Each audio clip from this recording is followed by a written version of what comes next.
picture tells the story as colorful barns grace the landscape of nature's brilliant design, right here on The Creative Connection.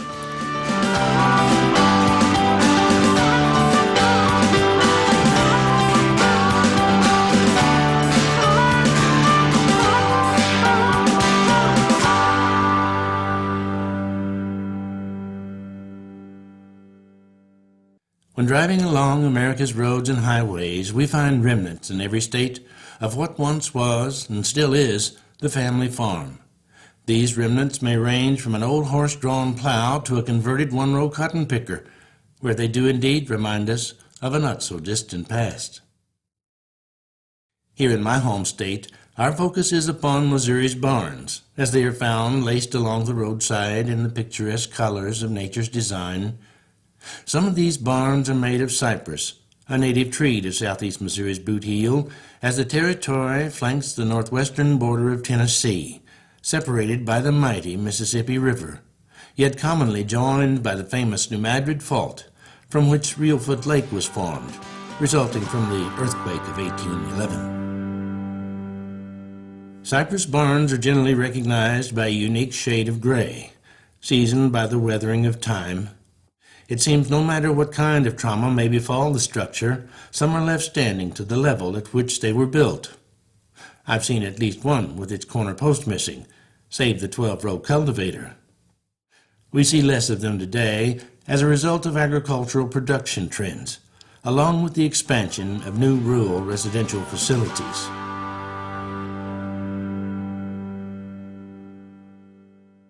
The first barn selected for our show has a slant of some 10 degrees, perhaps a result of a straight-line wind.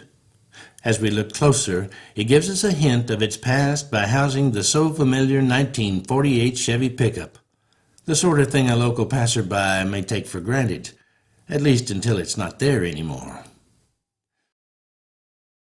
Luckily, I managed to take some photographs and make a few sketches. I'm really glad I did all that. Even though we try to make it look easy, the truth is references are appreciated very much. Most of us would conform so as not to disagree to the statement, drawing is the mother of all art, which is exactly what must be done, regardless of the fact paintings are generally a result of technique. I've always had to work at drawing. It is considered to be the most difficult art medium. When we draw, it's as if we're seeking out in an exploratory manner those things specific to detail. I suppose much like a detective would obtain viable evidence to build a case, or, as I was taught, to draw as if to pull water from a well. After all, it's not as if we draw a particular object, as much as we draw lines, as the painter paints his paint.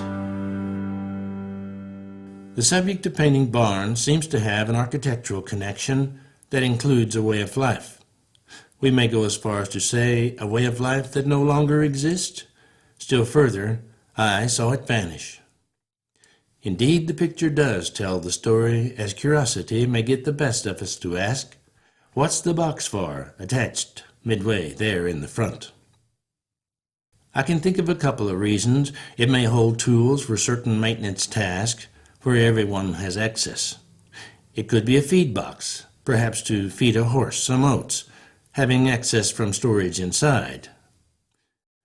But as I explore the shape of the weatherboarding and its condition, both ends have a broken piece, as if there may have been an accident. It reminds me of a story my father used to tell of his first experience in hitching up and working with a team. As he would say, the mules were really good to work with.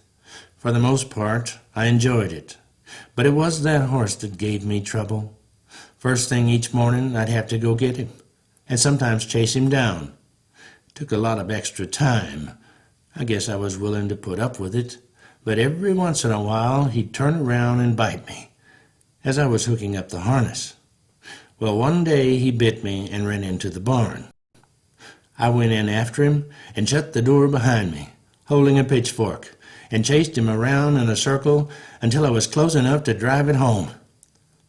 While running out slamming the door behind me, I could hear him snarling and kicking the barn walls from one end to the other, as pieces of weatherboarding splintered the air.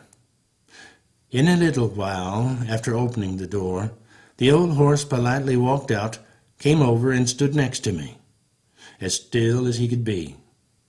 I hitched him up and never had a problem with him again. I didn't fix the broken boards. I left them there as a reminder, to help him recall his misbehavior. I suppose it may have been more rewarding to coax the animal with a box of oats. Along with an assortment of brushes and several different variations of color and paint, I'm never without the fundamental pigments of red, yellow, and blue, from which all other colors evolve, and of course, masking tape.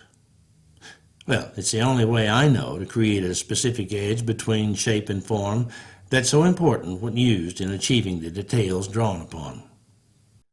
So, in starting with the background, working in details, we move to the foreground, stopping along the way to recall the nostalgia associated with our 1948 Chevy pickup.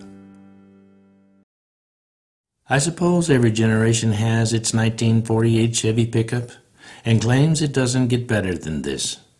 But the innovation since that time led to this generation's discovery that our time belongs to us, utilized for individualism, entertained by creativity.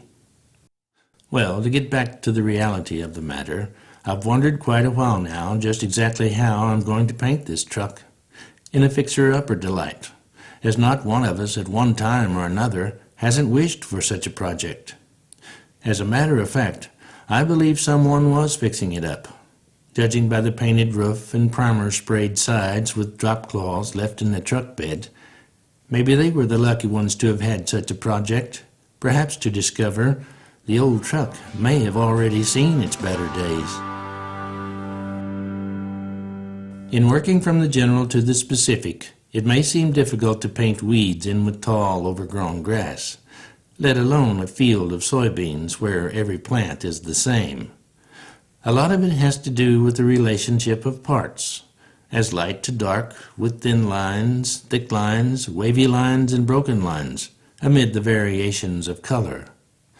But the one thing that takes hold more than anything else is the use of design's property of texture. Although I'll talk more about it in the following segments, I can't help but point out the different varieties of texture in this painting as it reflects upon the artist's technique. The different tools for painting, such as a palette knife, may interpret the ways to create texture by thickening, thinning, scraping, and smearing. I simply prefer to translate it with a brush, and before you know it, it all comes together and there's nothing else to paint.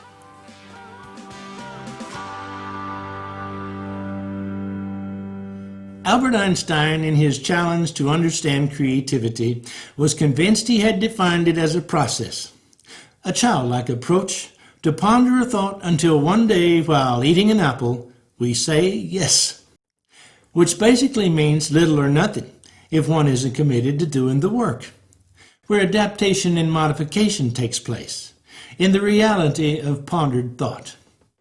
I like his childlike approach. Pablo Picasso once said, "Every child is an artist." Who among us claims the child no longer lives within? We can be assured the creative process becomes infinite to such interpretation, where our next project reflects upon this painting with an abstraction of itself, becoming a companion piece. I guess we could call it companionism. Well, it seems like a good idea in theory anyway. Imagine walking into a room of a house to see an abstract painting on a wall, where perhaps in the mirror or in the adjoining room we can see its companion piece in a different light with a brand new interpretation of its surroundings. Out of the many places to gather abstraction with the idea of painting a companion piece, there are only two I prefer, with one being a portion of the loft overhang, and the other being the intersection of the tin roof and corner post. Why I prefer the latter is because it has a greater variety of shapes and forms to its design. Rhythm and harmony have played equally impressive roles in texture's development, where value is expressed in the layers of color, painted in constant irregularity of unified balance. As we approach fruition, our painting is becoming a recognizable portion of a greater familiarity, perhaps in serving as a roof to its fundamental structure, ultimately a product of companionism, intent on obtaining the response of, "Oh, I get it." There were other barns built at the time, some of corrugated tin, others of oak slabs. Cypress wasn't the only tree native to the area. One oak tree was reported to have been measured 24 feet around the base of its trunk. In today's market, that's a lot of veneer. Nevertheless, most were built with the adaptation of materials available at the time, apparently along with trends in architectural design. The loft overhang of this barn seems to be rather Victorian, with its porch-like enclosure. It must have taken extreme caution to have pursued such a difference. Today's barns, with their steel metal fabrication, certainly mimic the contemporary design of permanent roofs found in the architecture of today's modern homes. The barn chosen for the next project is of a different order, reflecting the times of conservatism in the struggle to survive in rural America. To some extent, it looks as if the owner or the builder utilized everything he could find to repair the structure through the years. The reason I chose it was because of its colorful, almost animated countryside appeal. In putting the pieces together regarding its color, shape, and form, it began to tell its story, having many different facets. For example, how can such beauty come out of random activity, to include everything having one part or another painted with crimson red? Aside from an assortment of varying colors to include strips of white, streaks of blue, in contrast of rusty browns, the story I got from this exploration reflects the premise: whoever repaired and maintained this barn may have seen it as a painter's canvas and designed it accordingly. One person's response was to say, "It looks like Americana after the government gets through with it." Our objective is not to overplay the interpretation as much as to appreciate its unusual authenticity. I can remember while growing up, we had several barns made of tin. A lot of the material was salvaged or picked up along the roadside after a storm passed through.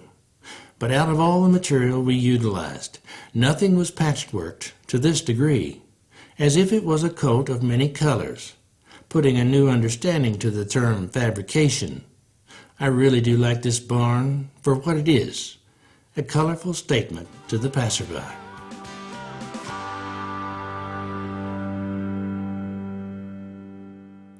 There was another shed at the top of the hill, where the road ends, but I left it out, along with more fencing in and around the barn's entrance.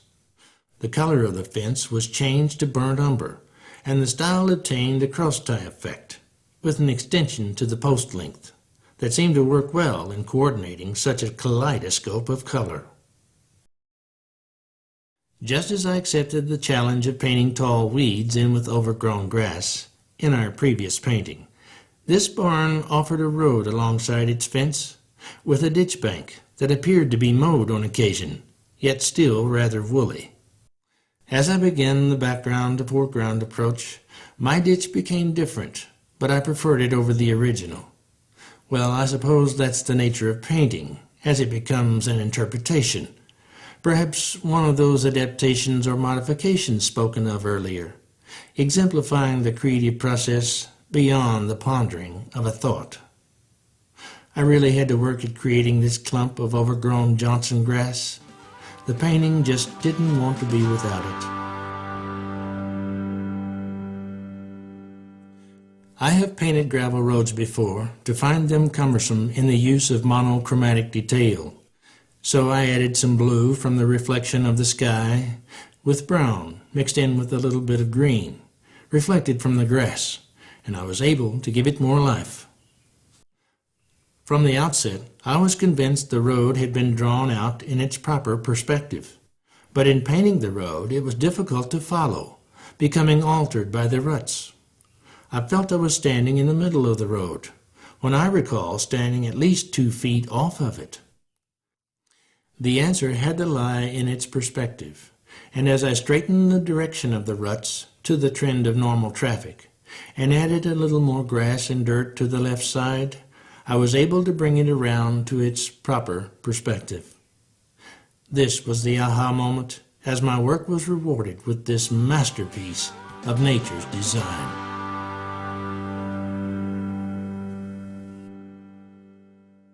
It's always a good idea to keep an open mind regarding modifications. There were several times when I wanted to add my own patchwork in relief, such as a fence made of flat wooden sticks. But I decided to make these changes in the abstraction of the companion piece, where the real difficulty lay in deciding just where the abstraction would occur. The simplicity of a window emerged with panes of glass being recessed into the depth of the canvas, giving the composition a notable flair of familiarity. Weatherboarding pulled from the Victorian era was chosen to represent the painting's patchwork of tin, where the surface would be coated with a thick blend of gesso and modeling paste.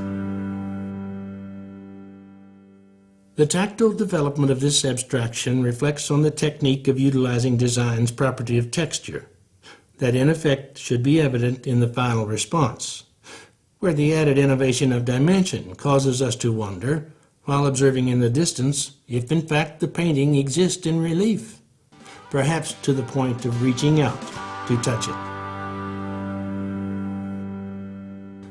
The joy of painting can be misleading, overwhelming in its challenge, but to continue often represents a stepping stone in the latitude of creativity where the reward of persistence is immense. Here on The Creative Connection, we love to explore the relativity of design, comparing one medium to another, where indeed the challenge may become great with motivation. Though sometimes rivaled by the level of difficulty, simplicity wins over to the vigilance of being persistent. People are always asking me, is that you playing the harmonica in the musical arrangements? Which is often followed by, how do you make it sound that way? Well, we love to make it look easy, but it took a lot of trial and error with rejection, until one day I simply got it right, noted by a very welcomed response. An emotional response, indicating the depth of the matter, as an old black gentleman told me, playing the harp is a feeling. And I suppose it was the ultimate phrase to describe it, as I often recall those stepping stones of technique's proper evolution.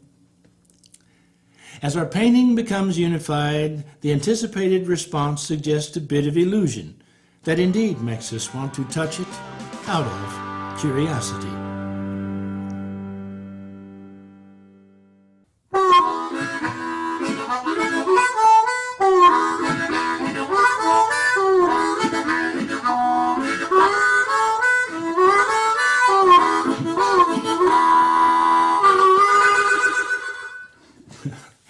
We thought it would be appropriate to feature the harmonica here at the end of this scenario with a theme song of The Creative Connection and review the paintings created here on the show of colorful Missouri barns, along with their companion pieces.